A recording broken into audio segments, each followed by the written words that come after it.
Hey, world builders, welcome back to Build Together. This is day 226. Today's prompt is, what was a single event that could have changed your entire world had it gone differently? And this is from The Wanderer in the Discord. I wrote an event to add to my timeline called Zoher holds the Southern Front. Now, this is towards the end of the Maid of War in year 800 of the Time of Rest. The Maid of War ends at 801 Time of Rest.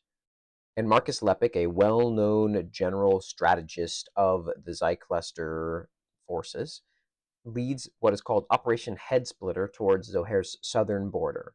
This is the largest military operation Zyclest ever commits to in the Maid War, and it involves 30,000 regular ground troops of varying different kinds of weaponry and of skill sets, and then several very large battalions of Maida workers, specifically war workers, capable of some pretty devastating Maida work, especially when combining their efforts. There's this opening that gets created from several other retreating groups, and Zyclest tries to take this opportunity to sort of do what is effectively a blitzkrieg style attack and just surprise Zoher with a sudden insurgence of massive amounts of troops and a huge scale of attack, and the end goal being to drive towards Morris, the capital of Zoher, and eventually remove the head priest as this sort of, god-like ruling entity over the Zoher group and kind of remove him from the war because he's extremely problematic. He is extremely difficult to deal with.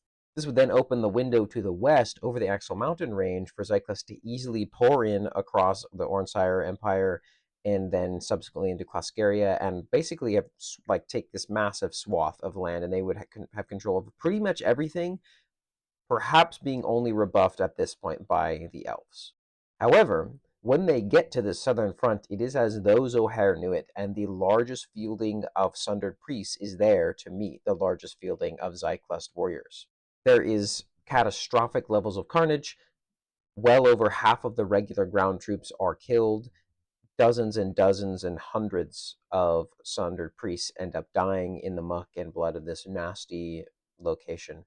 But in the end, what occurs is a continent that is much more eclectic, that is not ruled by a single force. Because if Zoher had not been prepped for this, Zyclest likely would have taken just about everything they could have gotten their hands on. But instead, this really, really hefty defeat pretty quickly moved on to the peace talks that Zyclest and Zoher eventually made, and then that other countries later made with one another, and the Maid of War ends pretty shortly after this devastating loss that was delivered to Zyclest. What was a single event that could have changed your entire world had it gone differently? Thanks for building together.